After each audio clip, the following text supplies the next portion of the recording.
7 years ago, she walked out of the luxurious building in tears, clutching a positive pregnancy test and a heart that had just shattered. The man she loved had denied both their love and the child they were about to have, right in front of the entire company.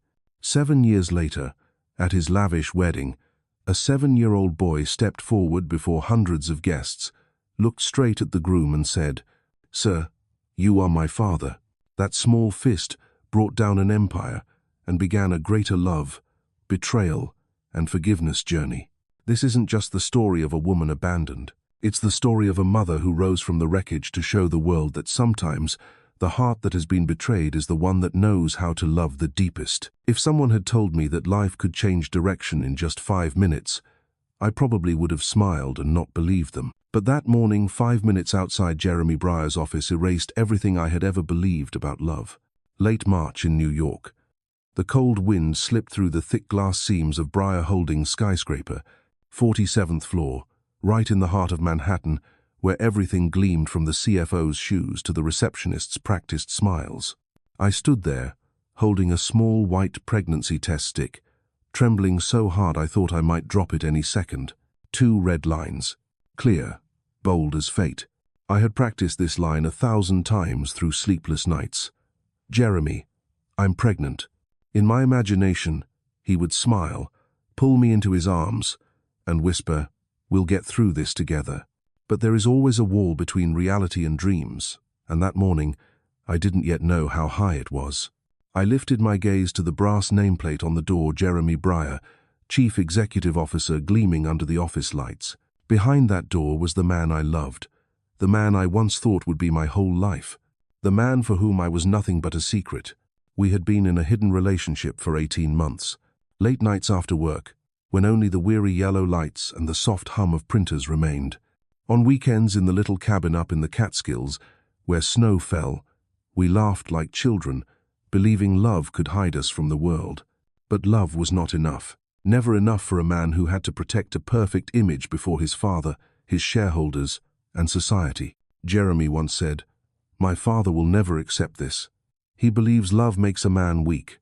I nodded then, silently accepting my place as a shadow beside him. He would choose me if I waited long enough and loved deeply enough. But that morning, standing before the dark wooden door, the pregnancy test clenched in my pocket, I knew this would be the final test. I took a deep breath and knocked.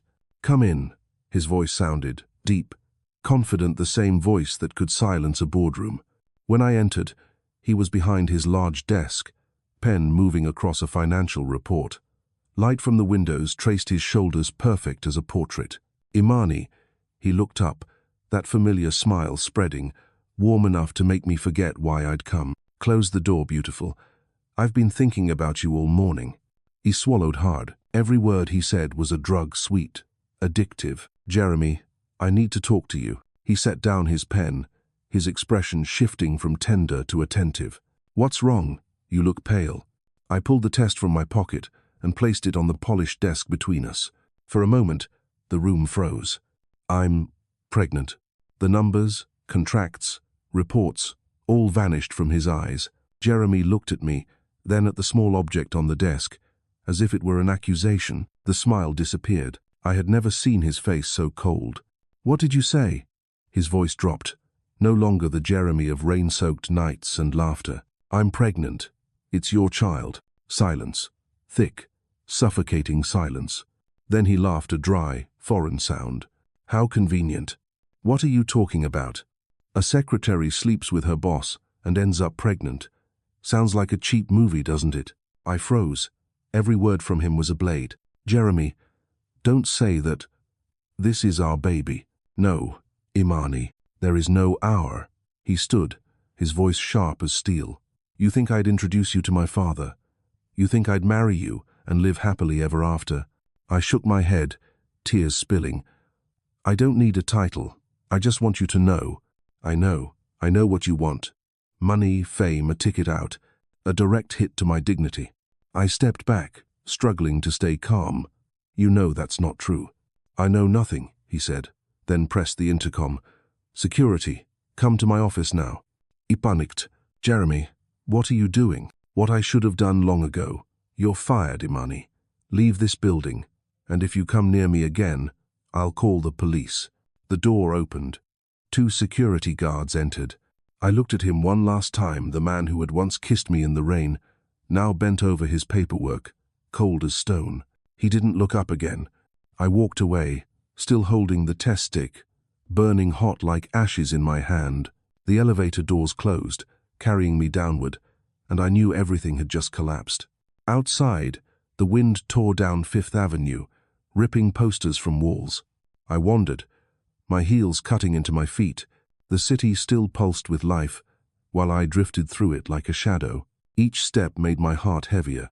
No one knew what had just happened. On the 47th floor, maybe they were gossiping about the secretary who crossed the line. Perhaps they were laughing.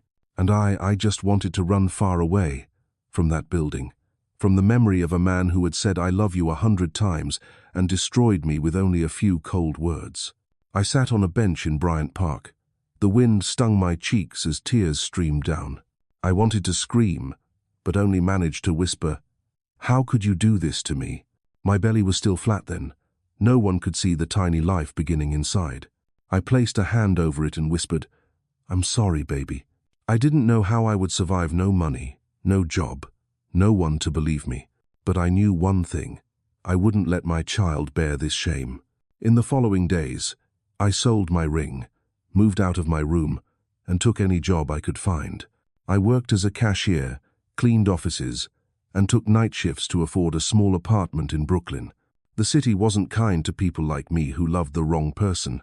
But, staring at my tired reflection each morning, I reminded myself, you have to be strong for the baby. Time passed, and my belly grew. I gave birth on a June morning, in a rundown room at Brooklyn General Hospital. A tiny baby, dark-skinned, brown-eyed eyes just like his father's. I named him Benjamin, son of the right hand, the child of strength I never knew I had. That night, when the nurse brought him to me, I held him close and whispered, "You don't need a father, only a mother, and I'll never lie to you." But 7 years later, I would learn sometimes. To protect your child, you have to learn to lie again. I was no longer the fragile secretary. I was a mother, with calloused hands and a heart that had broken but still beat. I didn't know what fate had in store, only that somewhere, in a brightly lit tower in Manhattan, Jeremy Briar was still living his perfect life, unaware that a little boy with his eyes was sleeping peacefully in my arms. And perhaps, love never truly dies. It simply waits for the right moment to return, like light after the storm. 7 years had passed, as swiftly as a half-remembered dream, one I could never tell if I had truly woken from. Autumn in Brooklyn carried a quietness of its own. Red leaves blanketed the brick-colored sidewalks on the little street where I lived. The old buildings still stood there, weary, faded, like the people inside them trying to survive. My apartment was on the 3rd floor, 1 bedroom, a small kitchen, a living room just big enough for an old grey sofa. The window looked out over a parking lot and a row of maple trees, where in the mornings I'd hear children calling to one another on their way to school, and by afternoon, the smell of grilled meat drifted from the neighbor's porch. That was my world, small, honest, and peaceful enough that sometimes I almost forgot who I used to be. Ben was 7, my entire sky. He was smaller than most kids his age, but sharp in ways that made his teacher laugh in disbelief. He loved books, loved questions no one could answer. Every night, when I came home late from cleaning offices, he'd be waiting with a book already open. "Mom, can we read about Jupiter tonight?" His eyes were like his father's, deep, bright, and carrying something that made my heart ache. I had never told Ben about his father. On every form, every record, that space remained blank. Where's my dad? He'd never asked aloud, but I knew the question would come one day. Each morning, I woke at 4. I made coffee, packed Ben's lunch, and walked to the subway. My morning shift was cleaning windows, floors, and coffee prep at a law firm. The afternoon I spent at a Mexican restaurant, and on weekends, I did laundry for other families. My hands were rough, my shoulders constantly sore, but every time I looked at Ben, I felt strong enough to face another day. Brooklyn could be harsh, but it taught me how to slow down. My neighbors, black, Latin, Asian, all had stories. They called me Mama Sanders, and sometimes left a slice of cake or a leftover meal by my door. In this neighborhood, everyone was poor, but no one let anyone go hungry. That evening, a soft rain fell. I had just finished bathing Ben, drying his hair with an old towel, when he suddenly asked, "Mom, why don't I have a dad?" The question came out gently, like a breath, but it struck me like thunder. I froze, my hand stilling on his wet hair. "You have me," I said quietly. "I know, but everyone at school has a dad. Today, the teacher told us to draw our families. I only drew you and me." The others laughed. They said maybe my dad's in jail. I forced a smile, hiding the sting in my chest. "Don't mind them, Ben. Some people have fathers and still aren't loved. You have me, and that's love enough." He was silent for a moment, then looked up. "But who is my dad?" I took a slow breath and placed my hand on his shoulder. "Someone far away, very far." "How far?" I looked out the window, where the streetlights blurred through the rain. "Far enough that I can't find my way back anymore." He nodded, as if he understood. Children often understand more than we think. After Ben fell asleep that night, I sat alone on the sofa. My old phone lit up with a message from Kesha, my only friend who kept in touch. "Girl, did you hear? Jeremy Briar's getting married this week.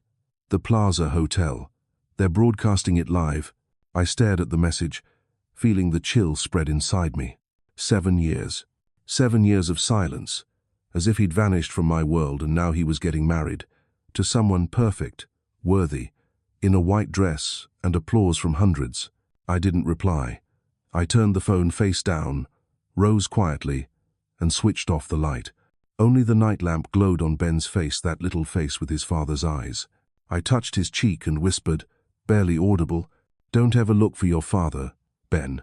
Some people exist only to teach us how to let go." But deep down, I knew no one truly lets go of their past.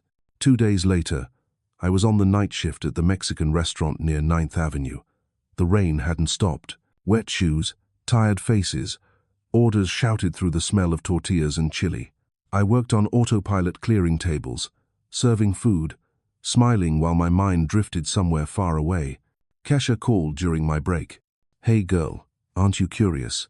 The guy who broke your heart is getting married. If it were me, I'd crash that wedding wearing a conical hat and blow the whole thing up." I laughed, my voice hoarse from exhaustion. "I can't afford a subway ticket to Manhattan, Kesha. I'll lend you the money. Just don't let him get away so easily. I don't need to do anything. He already has everything. All I have is my son, and that's enough." Kesha sighed softly through the line. "Imani, you're strong, girl. But sometimes being too strong means you're lonely. You know that, right?" I stayed silent. She was right. Every night after Ben slept, I'd look out the window and wonder if I could ever love again, or if Jeremy's scar had sealed that part of me forever. When I got home, it was almost 11. The apartment was silent. "Ben?" I called, no answer. His bedroom door was ajar. Inside, the bed was empty. On the table lay a crumpled note in a child's handwriting. "Mom, I'm going to find my dad. I'll bring him back. I love you." My body went numb. The paper shook in my hand. The room spun. I stumbled out into the rain, shouting his name into the night. Doors opened. Neighbors appeared. Faces worried. Kesha screamed over the phone, "Oh my God, Imani, what do you mean he's gone? Where would he go?" And then I remembered today was Jeremy's wedding day. The Plaza Hotel, Manhattan. I threw on my coat, jumped into the first taxi I saw, my voice trembling. "Plaza Hotel, please. Hurry. My son is there." The driver glanced at me through the mirror, saw my tears, and nodded before pressing the gas. Outside, New York gleamed bright, as if the whole city was celebrating a wedding, and I prayed that the light wouldn't take away the only child I had left this time. That morning, New York woke to the scent of white flowers and church bells. The headlines were everywhere. Billionaire Jeremy Briar marries hotel heiress Tallulah Pierce at the Plaza Hotel, the society event of the year. And I, Imani Sanders, sat in the back of a torn-up taxi seat, clutching Ben's handwritten note, my heart pounding, my lips trembling too hard to speak. A light rain fell, each droplet trailing down the window like a memory refusing to fade. Outside, Manhattan glimmered, people smiling, bridal gowns gleaming in store windows, bouquets of roses in the arms of other brides. The world kept moving forward, and I was the only one left behind. Somewhere in that endless city, my small, stubborn, and brave 7-year-old son was looking for the man who had once denied him. The taxi stopped in front of the plaza. I threw cash at the driver and ran through the rain, my shoes soaked through. Before me stood the hotel, dazzling, overwhelming. White flowers blanketed the steps, and lines of servers in black suits stood poised. Limousines gleamed in a row, cameras flashed, and laughter rippled. And there through the crowd I saw him, Ben. He was scared and determined in his dark blue jacket, worn sneakers, eyes wide and bright. "Ben!" I screamed, my voice cracking. But music swelled. Applause roared, drowning me out. Inside, the grand doors opened. Violins sang through the gilded hall. The bride, Tallulah, glided down the aisle in flawless white, while the groom, the man I once loved, stood waiting at the altar, calm, perfect. Jeremy Briar. He hadn't changed. The same eyes, the same smile, the same posture, the man who once stopped my heart and broke it beyond repair. Ben slipped between rows of chairs, so small that no one noticed. I tried to follow, but a guard blocked my way. "Sorry, ma'am. You can't enter. The ceremony has begun. My son's inside. Please, I have to. I'm sorry." Step back. Panic rose in my chest. My heart pounded so hard I thought it might break through my ribs. Through the crack of the door, I saw Jeremy turn, that practiced smile still on his lips. The priest opened the Bible and began, "We are gathered here today to witness the sacred union of Jeremy Briar and Tallulah Pierce." And then, through the light, music, and applause, a small voice cut through it all. "Wait." The room froze. The only sound was the echo of tiny footsteps across polished wood. Ben stood in the center of the aisle, rain-soaked jacket, messy hair, wide eyes locked on Jeremy. "He's my father." Gasps erupted instantly. Cameras turned. Voices rose. Heels clicked. Someone cried out. Jeremy went pale, stunned, as if he couldn't trust his hearing. Tallulah looked around, bewildered. The priest stepped back. Ben took another step forward, voice trembling but clear. "He's my father. My name is Benjamin Sanders Briar." The world held its breath, and I, standing behind the doors, tears mixing with rain, could only whisper, "Ben, my baby." Jeremy stepped closer, bending down to meet the boy's eyes. His expression wavered, struggling for control. "What are you saying?" Ben looked straight at him, his gaze unflinching. "I'm telling the truth. You're my dad. Mom said you lived far away, but I found you." The hall erupted. Cameras flashed. Reporters shouted, "Jeremy Briar's secret child. Billionaire love scandal." Bride stunned at the wedding of the year. Tallulah's face went white. Jeremy stumbled back, glancing around like a man dragged out of his illusion. Then he saw me drenched, breathless, standing in the doorway. Our eyes met. For a heartbeat, time stopped. I rushed forward, gathered Ben into my arms, shielding him from the cameras. "Imani?" Jeremy breathed. His voice was still deep, but something had cracked. Fear, confusion, regret. I looked him straight in the eye.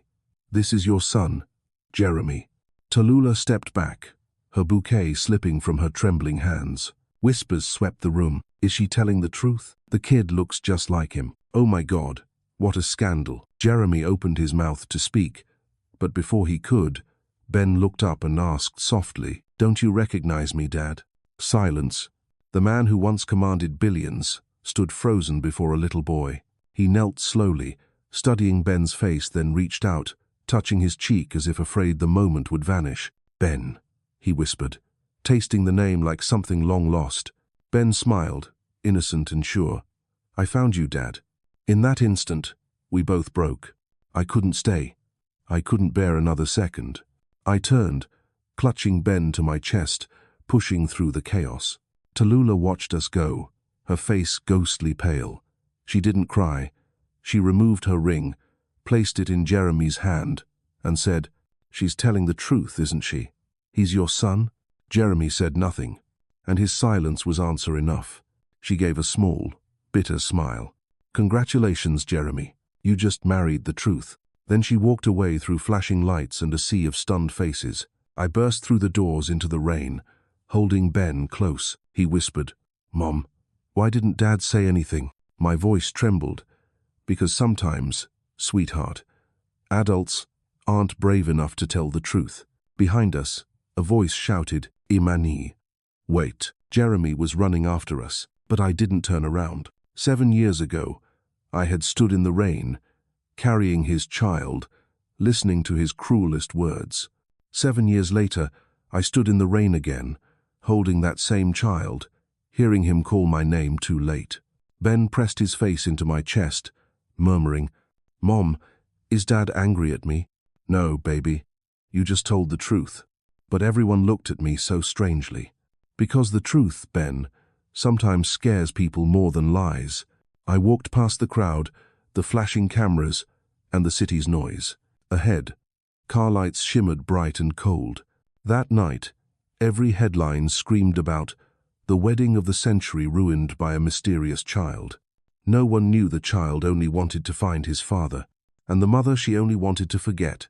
As for Jeremy Briar, the man who once had everything, he sat alone in the empty ballroom, staring at the fallen bouquet, the closed doors, and for the first time in his life, he didn't know where to begin. News traveled like wildfire. Within hours, the name Jeremy Briar was everywhere. Television, social media, gossip blogs, and financial papers all carried the duplicate screaming headlines. "Billion-dollar wedding ruined by secret child." "Unknown boy claims billionaire as his father in front of New York's elite." "Tallulah Pierce calls off wedding Briar Holdings in crisis." Photos of me, Imani, rain-soaked, clutching Ben in the crowd flooded the internet. People speculated, twisted stories, invented lies. Who is she? The ex-secretary? A gold digger? A setup? But I didn't care. I was used to being misunderstood. The only thing that mattered now was Ben. After that night, I turned off my phone, stopped going to work, kept the door locked. I knew the media wouldn't let go, and I didn't have the strength to fight.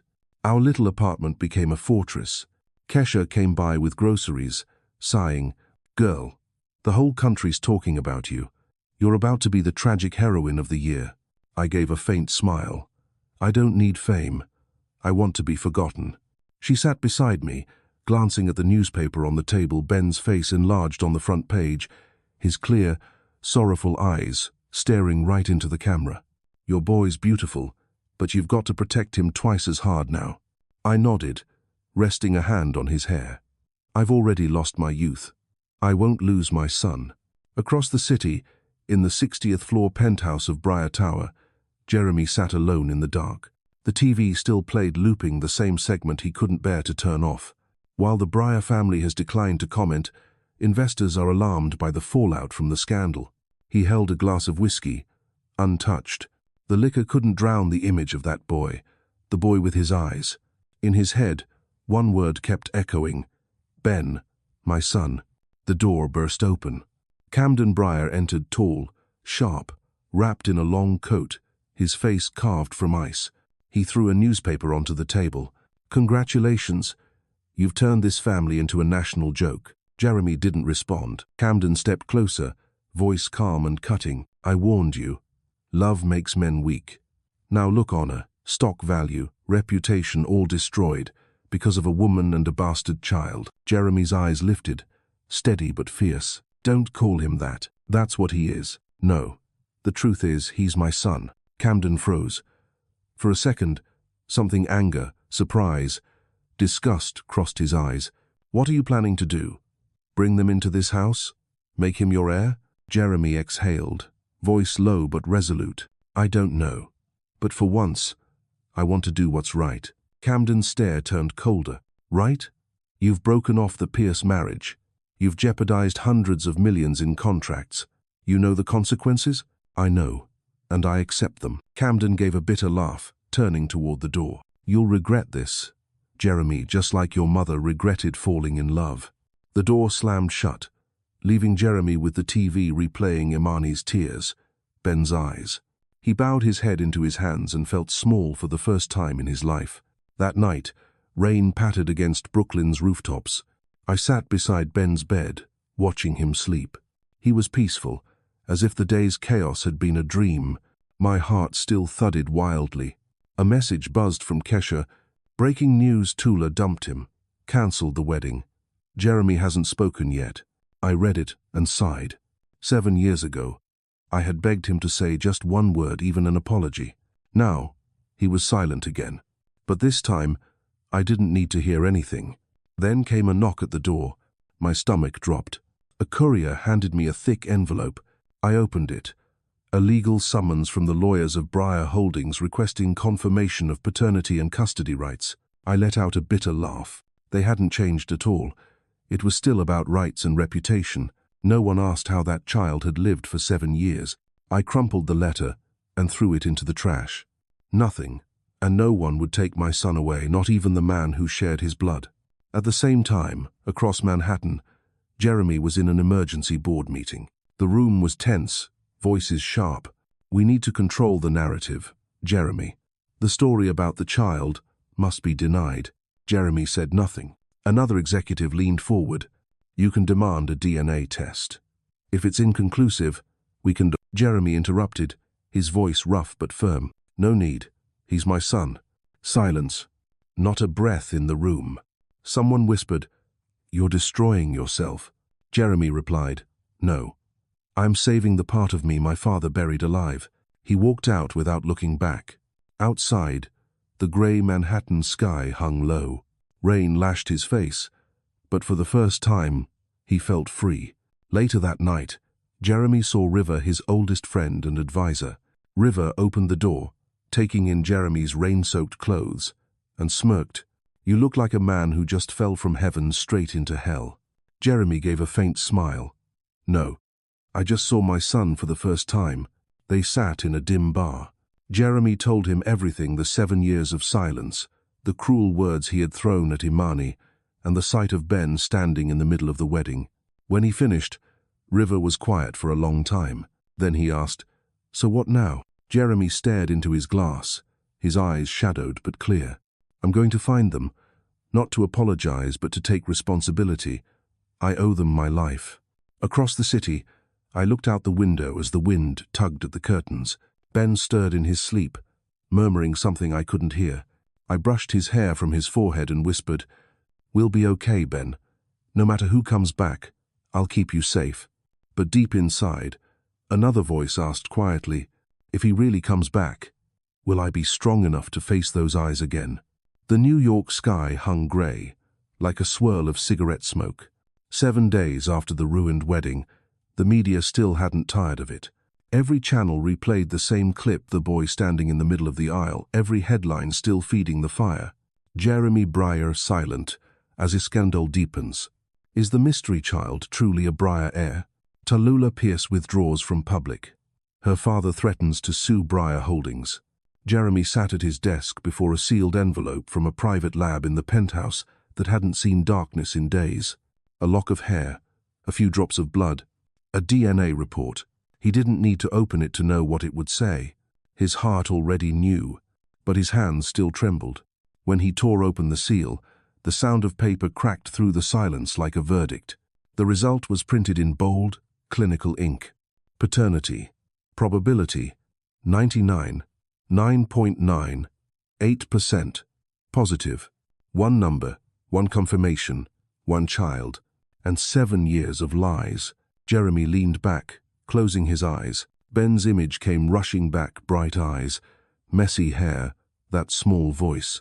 Don't you recognize me, Dad? Every word from that boy felt like a knife, cutting clean and deep. And Imani, soaked in rain, holding her child in her arms, haunted him more than any nightmare ever could.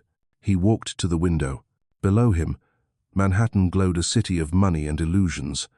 A world he'd once thought he ruled. Now it all looked like an empty stage. The phone rang. He picked up. His father's voice was cold and sharp as steel.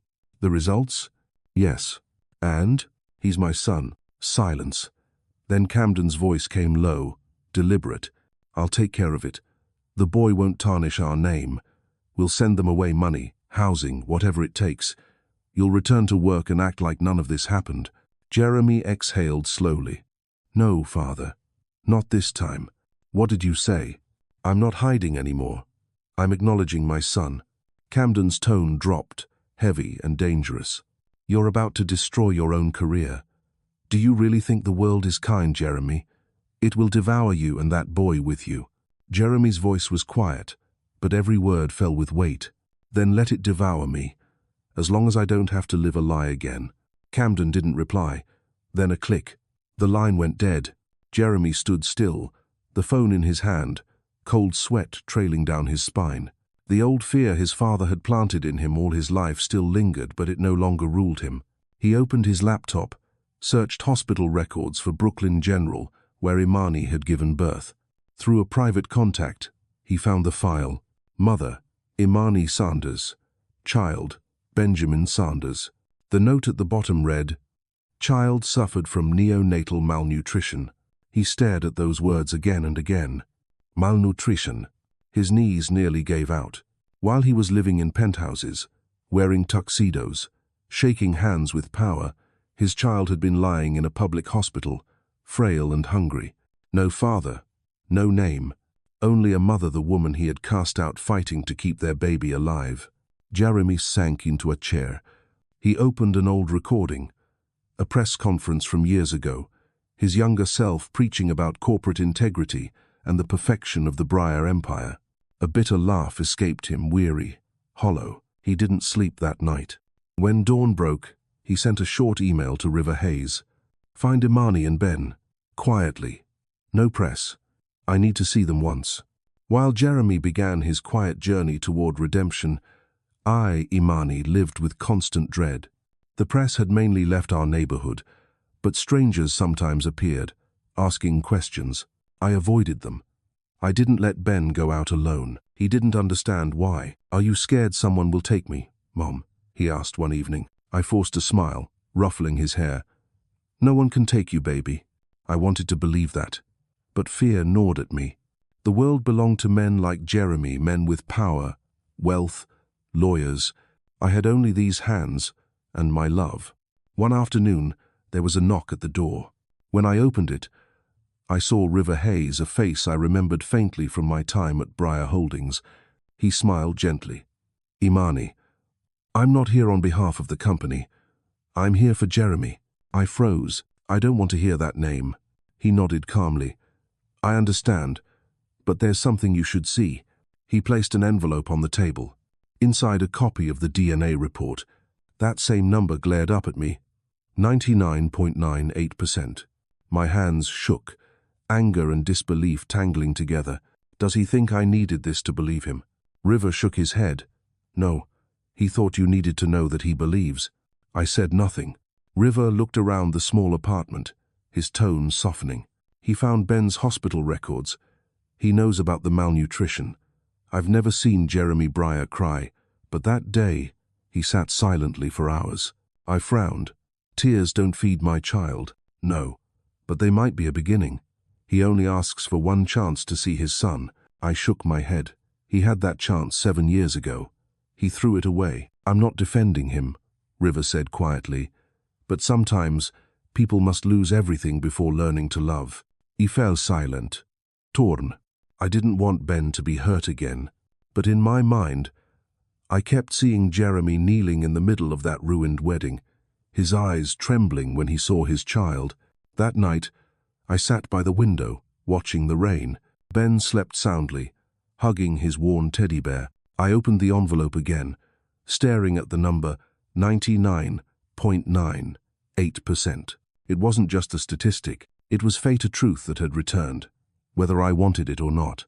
Across the city, Jeremy's phone buzzed with a message from River. "Delivered. She didn't throw me out. Maybe that's a start." Jeremy read the words and smiled faintly, his first genuine smile in years. Then he opened his laptop and booked a ticket to Brooklyn. Not for attention, not for apology, but to knock on her door again, this time as a father. That evening, Brooklyn glowed gold beneath the late Sunday. Light filtered through the window bars, painting streaks across the cracked, peeling walls of the old apartment building. On the stove, a pot of bean soup simmered softly, the scent of onions drifting through the room. Ben sat at the table, pencil between his teeth, humming as he worked on his homework. I dried my hands and watched him for a moment, and for the first time in a long while, I felt peace. After everything, maybe this was the small kind of happiness I had prayed for. Each afternoon, the sound of my son's voice, the hum of the subway beneath the street, enough to remind me I was still alive. But that day, my heart carried a strange unease. I couldn't explain it. Maybe because of the dream I'd had the night before, Jeremy standing at the door, saying something I couldn't hear. When I woke, his scent still lingered faintly on my pillow. Ben looked up. "Mom, I finished my homework. Can we have toasted bread for dinner?" I smiled. "Sure, but wash your hands first." He ran toward the kitchen, singing "You Are My Sunshine." I froze. That song. Jeremy used to hum that song softly when I lay in his arms. 7 years had passed, yet the memory still found its way back, through our son's voice. Then came a knock. 3 firm, steady taps. I stopped breathing. Who could it be at this hour? Kesha was out of town, and the neighbors rarely visited. My heartbeat quickened. Wiping my hands, I stepped to the door and peered through the peephole. A man stood outside, wearing a dark coat and a hat in his hand. Tall, thinner than before, but unmistakable. Jeremy Briar. He went still. He wasn't in a suit. No entourage. No aura of Manhattan power. Just a man standing at the door of a worn Brooklyn apartment, eyes filled with something between fear and hope. "Imani," he said, voice low and hoarse. I didn't open the door. My hand rested on the lock. "Why are you here?" "To see my son. To see him." "I'm not here to make your life harder." I said nothing. A flood of memories crashed through my mind, words, glances, the pain of that day. "You had 7 years to see him, Jeremy," I whispered. 7 years to choose to be a father. "I know," he said, voice trembling, "and I chose wrong. But people can learn, can't they?" Silence stretched between us. The wind whistled faintly through the hall, carrying the scent of soap from the laundry room. Through the small crack in the door, I saw his eyes red, tired, but honest. The pride was gone. The coldness, too. Behind me, Ben appeared, flowers still on his hands. "Mom, who's that?" I turned, ready to lie as I always did, but the words wouldn't come. Ben tilted his head, peeking through the door. His eyes widened, shining. "Dad?" It felt like the air left my body. Jeremy inhaled sharply. "Yes, Ben, it's me." Ben's face lit up. He ran toward the door, shouting, "Mom, open it. I want to see him." My hand slipped from the lock. The latch clicked, and the door opened. Sunlight from the setting sky spilled into the room, wrapping around the 3 of us. A man standing at the threshold, a trembling woman, and a child smiling with innocent joy. I said nothing. Jeremy stepped in quietly, as if afraid his very breath might shatter the fragile peace. The apartment fell silent. Ben stood between us, clutching my hand, then glancing at his father. "Dad, I thought you didn't know how to get to Brooklyn." Jeremy smiled faintly, his voice rough. "I thought so too, but my heart remembers the way better than my head." Ben laughed a laugh bright enough to melt the air between us, and I just stood there, heart heavy as stone, terrified this fragile moment would vanish like smoke. Jeremy looked around the cracked walls, the old wooden table, the tiny kitchen. He didn't show pity. He only said, softly, "I imagined this 100 times, but reality still humbles me. You did what I never dared to do, lived honestly." I turned away. "Don't romanticize it, Jeremy. I lived for my son, not to prove anything." He nodded. "I know. That's exactly why I respect you." Ben climbed onto the sofa, looking back and forth between us, curious as if watching a movie where he was the star. "Dad, want some dinner?" "I made bean soup. It's salty." Jeremy chuckled. "I like salty, just like your mum used to cook." I shot him a glance. "You remember that? There are things I'll never forget." Imani. The air turned heavy again. I dropped my gaze. Ben looked up at both of us. "Mom, can Dad stay for dinner?" I hesitated. "We don't have much food." Jeremy smiled gently. I didn't come to eat. Just being here for a few minutes is enough. I said nothing. Ben ran to the kitchen, grabbed a bowl, and ladled soup into it, placing it in front of his father. You have to eat, Dad, so you'll have strength to see me again. His simple, earnest words made me turn away, wiping at my eyes. The three of us sat around the old wooden table, the golden light filtering through the curtains. We ate in silence, only the sound of spoons against bowls, and Ben chattering about school. Jeremy listened, smiling, his eyes warm in a way I hadn't seen before. And I watched, torn between tenderness and fear, afraid that this happiness was only a dream that would fade with the night. After dinner, Ben yawned and climbed into bed, but before closing his eyes, he asked, Dad, I have baseball practice tomorrow. Can you come? Jeremy answered softly, If your mom says yes. Ben turned to me, eyes pleading. I sighed. It's up to you. He cheered, kissed us both on the cheek, and fell asleep instantly as if the world had finally become safe again. The apartment grew quiet. I stood by the window. Jeremy approached, stopping at a respectful distance away. Thank you for opening the door, he said. My voice was low. Don't thank me. I didn't want my son to think his mother was selfish. He looked out at the rooftops bathed in the last traces of sunlight. I don't know what to say. Sorry isn't enough, I whispered. There aren't words that ever will be, Jeremy. He nodded. Then I won't talk. I'll act if you let me. For the first time, I looked into his eyes and saw no arrogance, only a man trying to relearn how to love, be a father, and atone. I didn't say yes, and I didn't say no. I let silence answer for me, a fragile truce, a small beginning. When he left, his shadow stretched long across the hallway. Before the door closed, he turned back. I'll be at the baseball game tomorrow, I promise.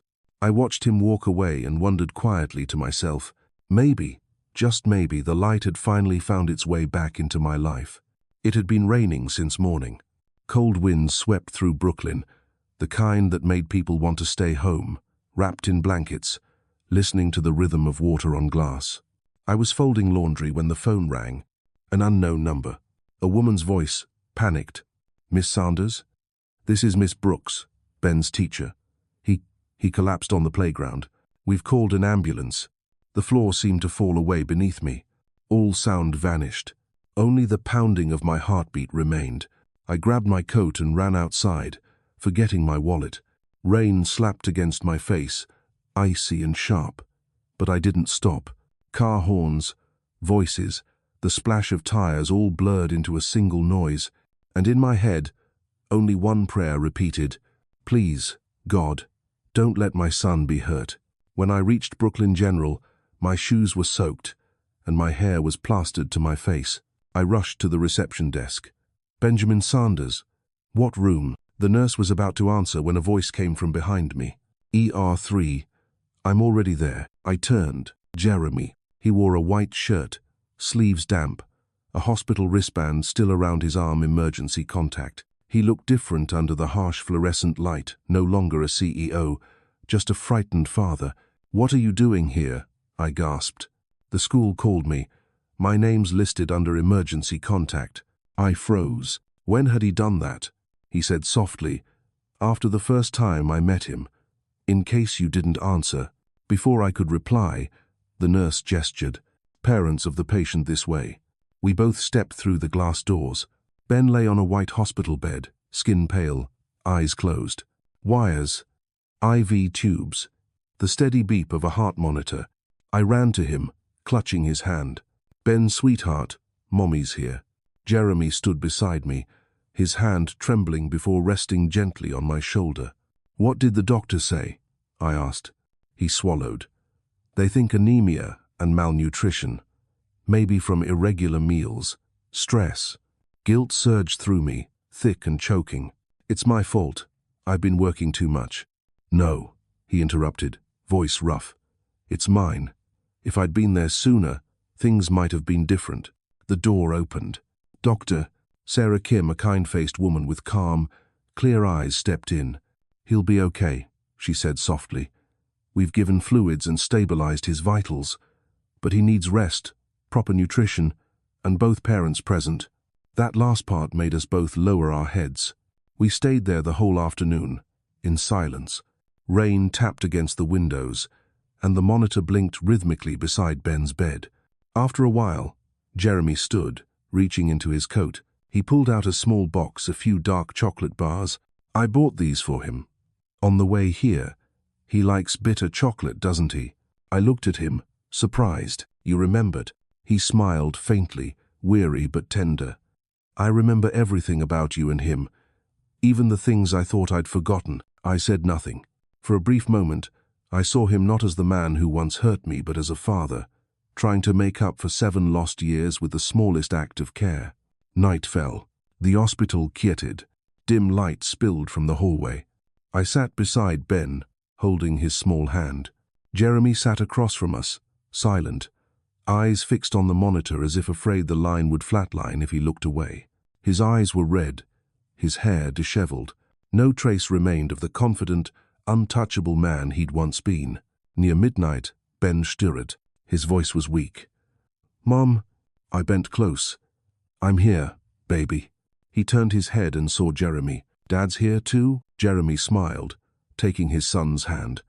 "I'm here, and I'm not going anywhere." Ben's lips curved faintly. "Promise?" "Promise." He drifted back to sleep, still smiling. Silence filled the room, the kind that felt sacred. I looked at Jeremy. "When did you add your name to his file?" "Right after I saw you both at home," he answered quietly. "I knew you wouldn't ask.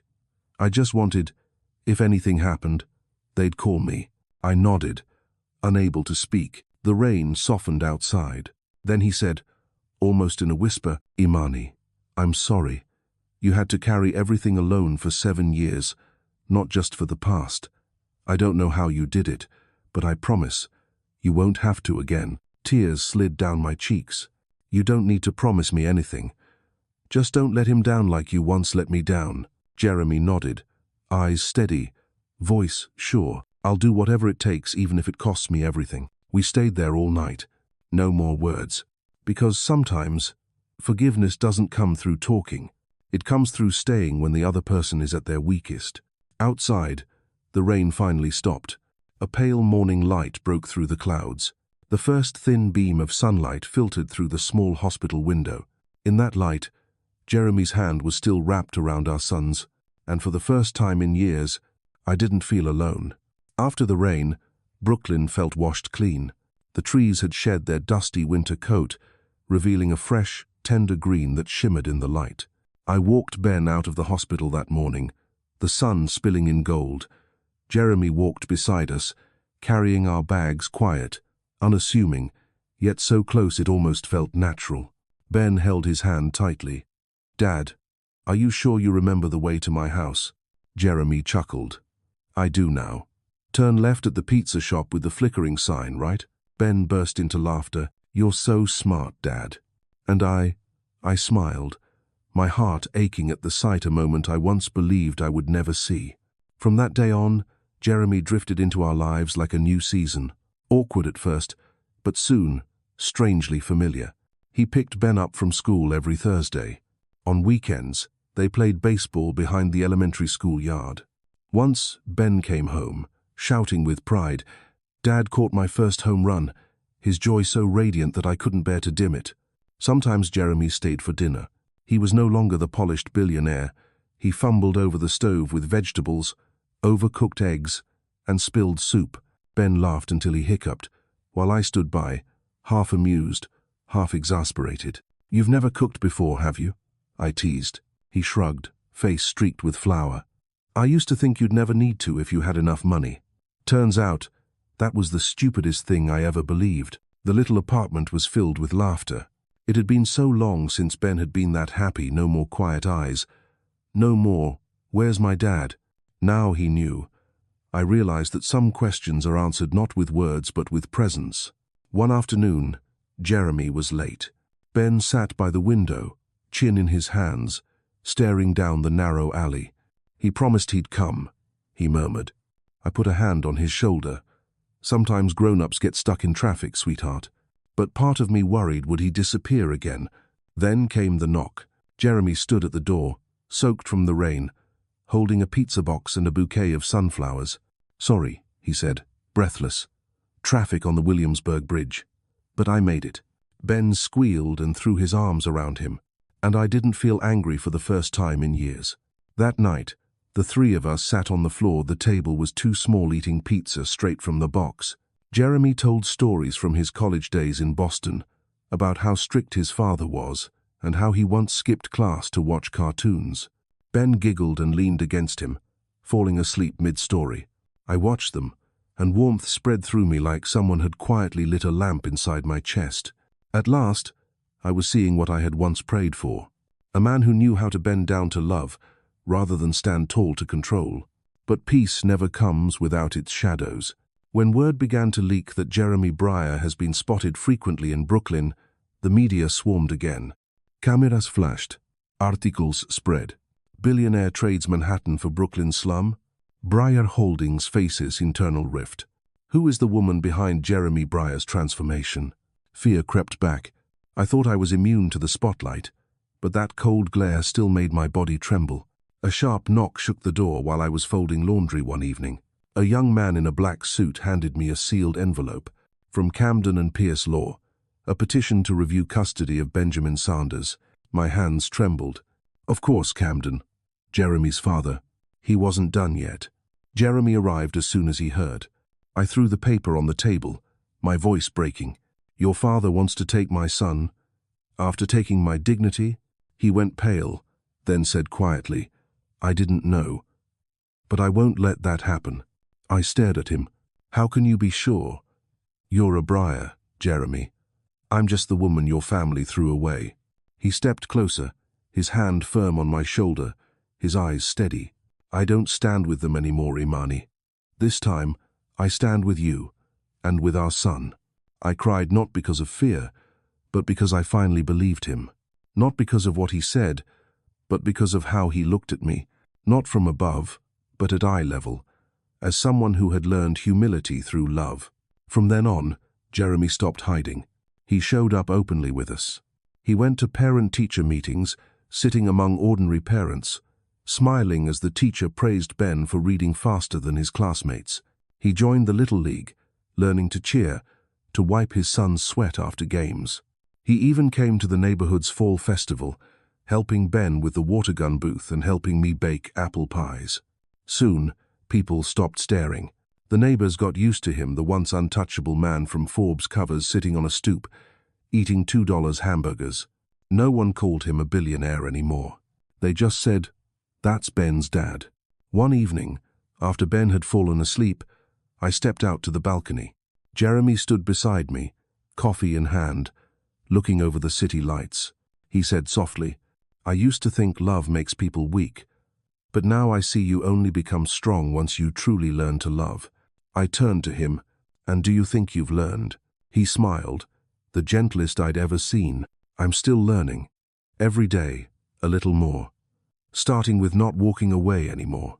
I didn't answer, but when he looked at me, I nodded just once, because maybe, finally, I too was learning how to believe again. Winter came early that year. Snow blanketed Brooklyn, turning the neighborhood into a silver-painted dream. I watched the snowflakes fall quietly from the balcony, landing on rooftops, then melting away. The streetlights glowed soft gold, and church bells echoed faintly in the distance. This Christmas was different because I wasn't counting the hours alone for the first time in years. From the kitchen came laughter. Dad, the dough has to be this thick, right? Jeremy, wearing an apron with a snowman, frowned at the baking tray. I have no idea. I've never survived a fight with an oven before. Ben laughed, flour all over his hands. Then let me teach you. I leaned on the doorway, watching them, my heart melting like the snow outside. Their laughter was all the warmth I needed in the cold of winter. On the table stood our small Christmas tree, one we'd decorated together. Not tall, not glittering like the ones that once towered in Briar headquarters, just an old plastic tree from the market. But under the golden light, it shone softly, beautifully. Ben hung a handmade card that read, Mom, Dad, I love you both. I couldn't hold back my tears.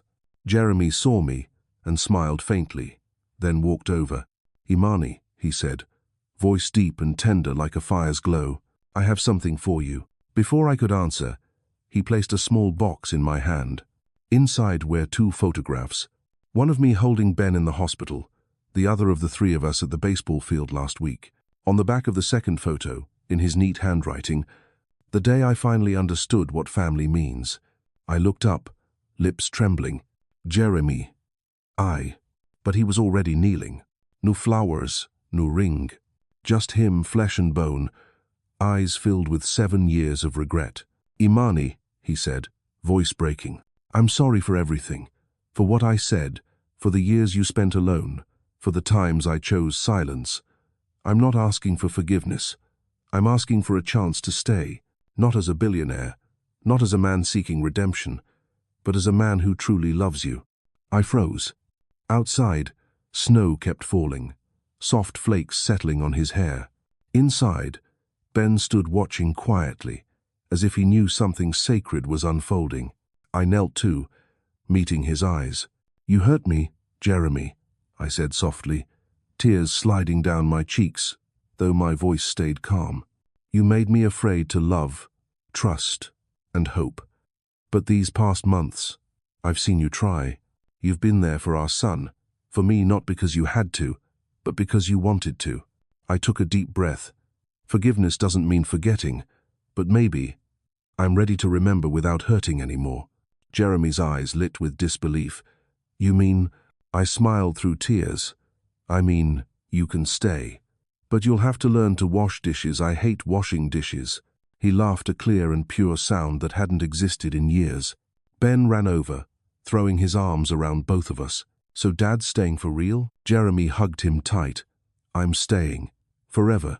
If your mum doesn't change her mind. I laughed through my tears. Not tonight. Night fell. The apartment glowed with the soft shimmer of Christmas lights. We sat around the table with hot chocolate and warm apple pie.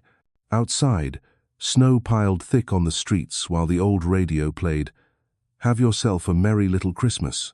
Ben fell asleep on the couch, his head resting on Jeremy's leg. Jeremy brushed his son's hair gently, his voice quiet as a prayer.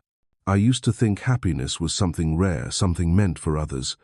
But now I know it's just a night like this with you, with him, with the smell of pie in the air. I looked at him, smiling softly. Still a romantic, in your own way. Not romantic, he whispered, eyes fixed on Ben. Just honest. After a moment, he stood, pulling a folded note from his pocket. I wrote this back when Ben was in the hospital. I didn't dare to give it to you until now. I unfolded the paper and read his uneven handwriting trembling across the lines. If one day you allow it, I won't live to make amends, I'll live to love. I'll learn to be a father, a husband, a decent man. He can't promise perfection, only that I won't give up. I folded the paper carefully, tears blurring the words. You don't need my permission, Jeremy. You need to keep doing what you're doing. He smiled, taking my hand. That same hand, still intense, still warm, no longer cold or distant. We sat there for a long time, listening to Ben's steady breathing and the wind slipping through the cracks of the old windows. Outside, the church bells rang 12 times. I leaned into him, whispering, "Merry Christmas, Jeremy." His voice was low, rough with emotion. "Merry Christmas, Imani. And thank you for letting me come home." I rested my head on his shoulder. No more words were needed.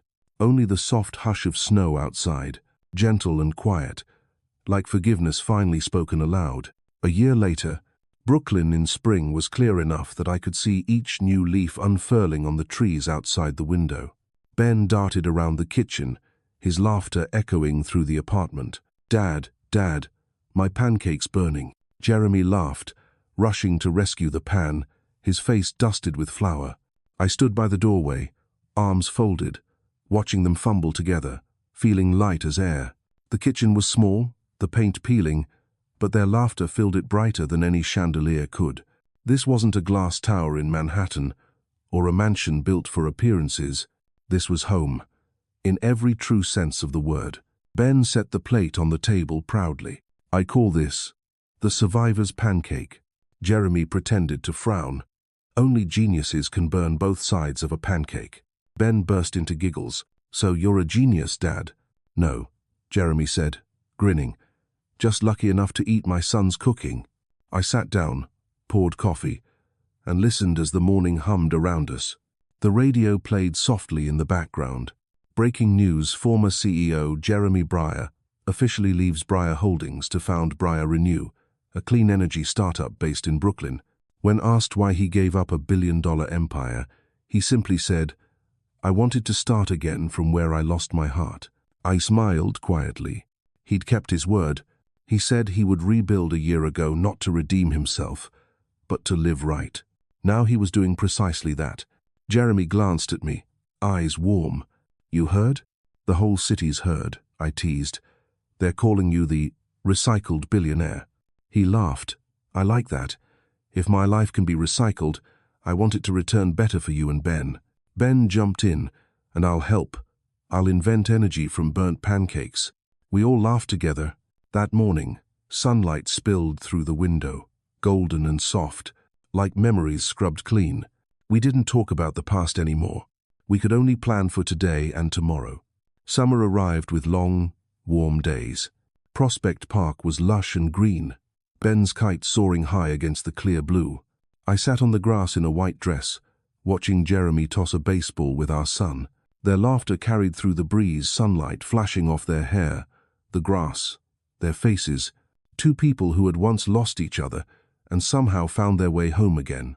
In that moment, I knew I had forgiven completely. As dusk settled and the air turned cool, Jeremy sat beside me. He was quiet for a long while, then said, "I still remember what you told me last year, that if I wanted to stay, I'd have to learn to wash dishes." I laughed.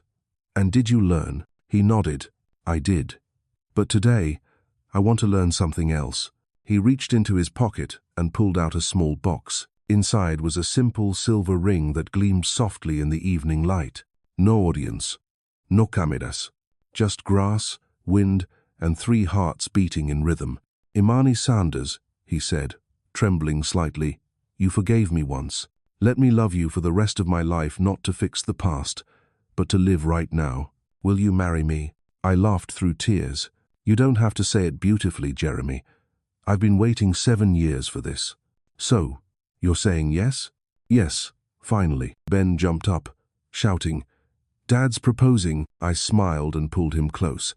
"And you get to hand him the ring." Ben grinned, solemnly placing the ring in his father's hand, and Jeremy slipped it onto my finger. His kiss landed softly on my forehead, gentle, lingering, as if afraid to wake a dream. Applause rose from around the park. People smiled, some filmed, others just stood quietly, witnessing the moment a small, imperfect family found its way back together. That night, we sat on the balcony, watching the city lights. Ben fell asleep between us, warm and peaceful. Jeremy draped his arm around my shoulders and whispered, "I used to think happiness was extravagant, but now I know it's just having somewhere to come home to, and someone waiting at the door." I rested my head against him, murmuring, "Home isn't where we're born, it's where we're forgiven." The city kept buzzing below us, but inside that tiny apartment, everything was still. 7 years, 10 storms, countless tears, all leading us here. Not perfect, but true. Not flawless, but enough. Before sleep took me, I heard Jeremy whisper into the dark, "Thank you for letting me learn how to love."